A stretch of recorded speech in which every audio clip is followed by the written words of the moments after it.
नमस्कार दर्शक बंधु मु आचार्य श्री सत्यजित नायक आपण मानक स्वागत जनाऊँगी आपण मानकर प्रिय यूट्यूब चैनल माँ काली आस्ट्रोवास्तु किछि नुआ शिखिवा और शिखाइबा कार्यक्रम रे नुआ नुआ वीडियो नहीं आसुछि। आज एक समस्ते क्वेश्चन करुथिबा टॉपिक ऊपर वीडियोटी रहिबो, नुआ कार्यक्रम रहिबो। आजिर आलोचना रे मु आलोचना करिवि जातकरे सरकारी चाकरी जोग। मु यह कहू ना कि जदि आपनक जातकरे एई सब जोग मान हेउची ताले आपण सरकारी चाकरी निश्चित करिवे, कारण ये जोग सहित आपणकर कर्म निहाती आवश्यक करे। जदि आपण कर्म करना तेरे फल केवे आशा करवा आवश्यक नुहे बा वृथा अटे फल आशा करवा, कारण भागवत ठारू नहीं समस्त ग्रंथ रे कर्मर अनेक महत्व अच्छी। कर्म करवा निहाती आवश्यक। भागवत लिखाई कर्म करिण फल पाई प्राणिता अवश्य भुंजई। कर्म आ धर्म ये दुई पाद परी आपण कर्म करवा निहाती आवश्यक। धर्म निश्चित रूपे आपण पचरे साथ देव एवं आपण को फल निश्चित रूपे दब। किंतु समस्ते मन रे बेले बेले गोटे प्रश्न आसे, समस्ते तो कर्म करुचंदी किंतु सी केमिति फल पाइला।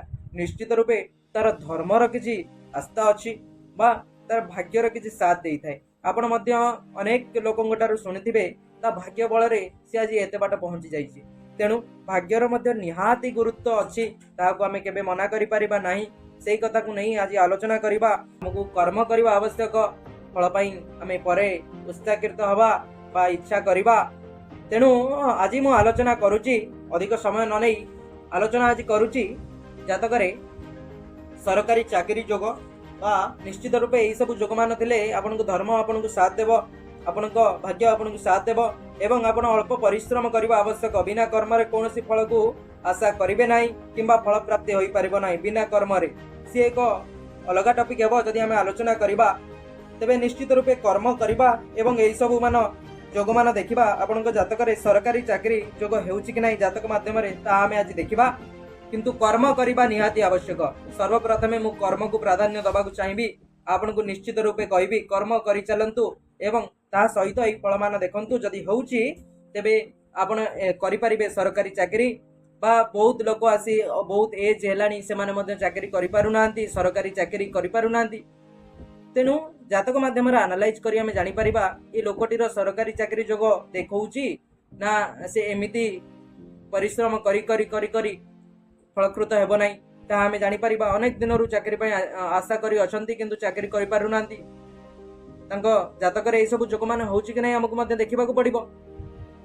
तेणु मु आज आलोचना करूची जातक रे सरकारी चाकरी जोग।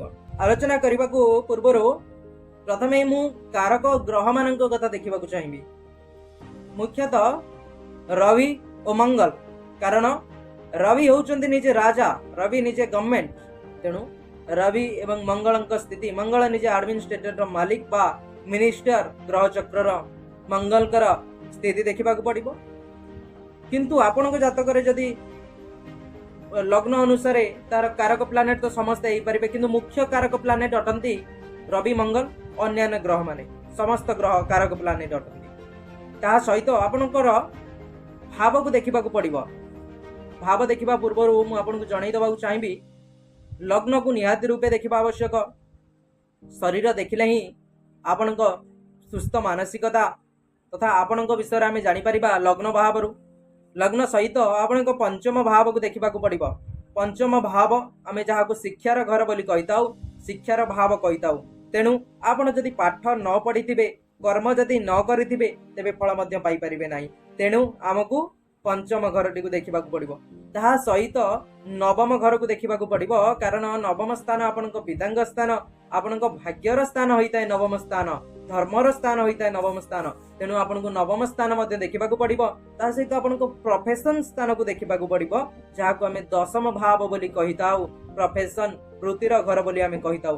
D10 चार्ट मध्ये आपण देखि परिबे, किंतु लग्न कुंडली रे आपण एई सब देखिबा को पड़िबो। रवि मंगल मुख्य कारक एवं अन्यान्य ग्रह जे आपनको पई बेनिफिक प्लैनेट अटंती मध्ये कारक, दशमाधिपति मध्ये कारक अटंती। ता सहित आपण पंचम नवम लग्न दशम एई सब भाव आपनको एनालाइज करबा को पड़िबो। आलोचना मु प्रथमे लग्न ठारू करबी। हमर मेष टारू नै मीन जाए 12टी लग्न अटे। प्रथमे आमे देखिबा लग्न वाइज, देन आमे जिबा अन्यान्य सूत्र को। आमे जदि मेष लग्न को देखिबा, मेष लग्न पई दशम रे मंगल और रवि स्वगृही थांती, पंचम रे थांती, तेबे एई जात व्यक्तिंकर एक सरकारी चाकरी जोग उत्पन्न हुए मेष लग्न रो कुंडली पई। वृष लग्न कुंडली आमे जदि देखिबा, वृष लग्न रो मालिक होउचंदी शुक्र। तेबे वृष लग्न रो कुंडली रे शुक्र जदि लग्न रे थिबे, अर्थात वृष रे शुक्र थिबे एवं आमे जाको भाग्यर घर कहिताउ एवं कर्मर घर कहिताउ।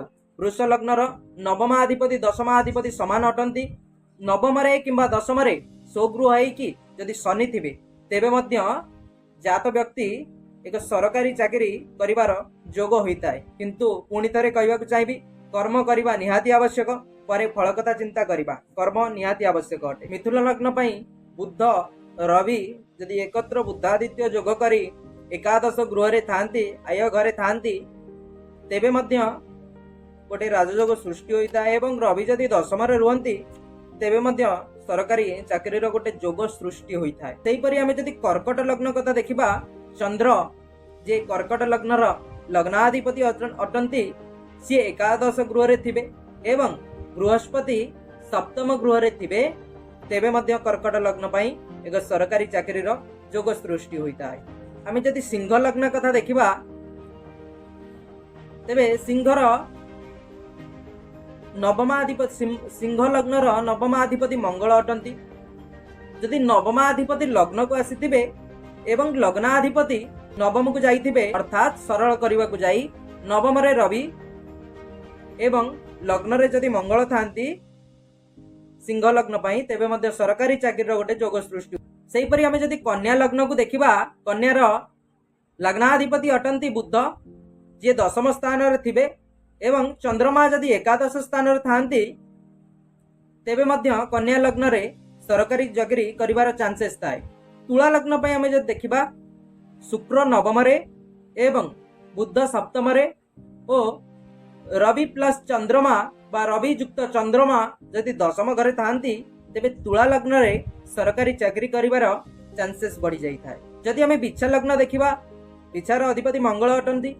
जदि बिच्छा लग्न रे मंगल, अर्थात मंगल लग्न रे स्वगृह ही बसंती बिच्छा लग्न रे एवं दशम रे रवि थांती, तेबे मध्य बिच्छा लग्न पई सरकारी चाकरी रो जोग बनी थाए। आमे जदि धनु लग्न देखिबा, तार लग्नाधिपति बृहस्पति जदि स्वगृह ही चतुर्थ भाव रे थांती एवं दशमाधिपति बुध जदि नवम घरे रवि सह थांती, तेबे मध्य धनु लग्न रे एक सरकारी चाकरी रो जोग बनी था। सेही परि हमें जदि मकर लग्न को देखिबा, तेबे शनि दशम रे और दशमाधिपति शुक्र जदि लग्न रे थांती, तेबे मध्य सरकारी चाकरी करिवार एक जोग बनी थाए। किंतु पुणी थरे आपन कहबी, सबरी मूल रे कर्म थाए, तेनु कर्म बिना फल को आशा करिबा आवश्यक करे। यदि हमें कुंभ लग्न कथा देखिबा, तेबे नवम रे जदि शनि थांती, दशम रे मंगल एवं सप्तम रे जदि रवि थांती, तेबे एक सरकारी चाकरी करिवार जोग होइता है कुंभ लग्न पई। जदि मीन लग्न कथा देखिबा, बृहस्पति जे कि मीनर लग्नाधिपति अटंती, सी दशम रे एवं द्वितीय अधिपति नवमाधिपति मंगल जदि नवम रे थांती बा बिच्छा राशि रे थांती, तेबे मध्य मीन राशि रे एक सरकारी चाकरी रो जोग बनी थाए। जदि आमे सरकारी चाकरी कथा हेउ किंबा कोनोसी प्राइवेट सेक्टर रो चाकरी कथा हेइथौ, प्रोफेशन कथा देखिले ज्योतिष शास्त्र हिसाब रे ज्योतिर्विद माने दशम घर को देखि थांती, जा वृत्तिर घर हेइथाय, प्रोफेशन घर हेइथाय। तेनु आमे सेही दशमेशंक विचार को मध्य देखिबा। दशमेश जदि दशम रे थांती, तेबे से विदेश रे चाकरी करबार चांसेस टा बढ़ी जाई। दशमेश जदि अष्टम रे थांती, तेबे से इंश्योरेंस डिपार्टमेंट रे चाकरी करि थांती, जेपर कि LIC पॉलिसी एमिति इंश्योरेंस सेक्टर रे से चाकरी करि थांती। संभावना थाए दशमेश जदि अष्टम थांती आउ जदि दशमेश षष्ठ थांती तेबे से मिनिस्ट्री पुलिस हॉस्पिटल यही सब क्षेत्र में से चाकरी करिवार चांसेस बढ़ी जाए। मु तो लग्न भाव को नहीं कि सरकारी चाकरी जोग्यता आलोचना करती। वर्तमान दशमेश को नहीं सरकारी चाकरी जोग होउछि कि नहीं से ऊपर आलोचना करी। जदि दशमेश केंद्र तृतीय और एकादश रे थांती तेबे व्यक्ति जनक सरकारी चाकरी करिवार चांसेस बढ़ी जाई थाए। रवि जदि मेष कर्कट सिंह मकर और कन्या घरे थांती तेबे मध्य सरकारी चाकरी करिवार चांसेस बढ़ी जाई थाए। शनि जदि तुला कन्या सिंह कर्कट और मकर घरे थांती तेबे मध्य सरकारी चाकरी करिवार चांसेस बढ़ी जाई थाए। जदि चतुर्थेश और दशमेश भितर परिवर्तन होता है बा चतुर्थ स्वामी दशम रे दशम स्वामी चतुर्थ रे थांती तेबे मध्य सरकारी चाकरी करिवार चांसेस बहुत बढ़ी जाई थाए। केंद्र स्वामी जदि गृह परिवर्तन करथिबे तेबे मध्य सरकारी चांसेस चाकरी करिवार चांसेस बढ़ी जाई थाए। केंद्र 1 4 7 10 को आम कही था। जदि चतुर्थेश केंद्र त्रिकोण त्रिकोण आम 1 5 9 को कही था बा उच्च बा 100 राशि रे थांती तेबे मध्य सरकारी चाकरी करिवार चांसेस बढ़ी जाई थाए। आजिर पई जहाँ भी थिला आलोचना सरकारी चाकरी उपरे मु आपण मानकु जणैली। मोर रिसर्च जहाँ करिथिली बा जहाँ लिखिथिली ताहा मु आपण मानक सामना रे जणैली। आज पई तो सरकारी चाकरी रो जोगर एतिकी जहाँ रिसर्च थिला मु आपण को जणैली। पुणी आउ एक नुआ अध्याय आउ नुआ कथा नुआ शिक्षा नहीं कि मु आपण मानक पाखक आसीबी। तेणु एति पर्यंत मते विदाय दियंतु। रहिली नमस्कार। जय जगन्नाथ जय मां काली जय श्री शनिश्चराय नमः।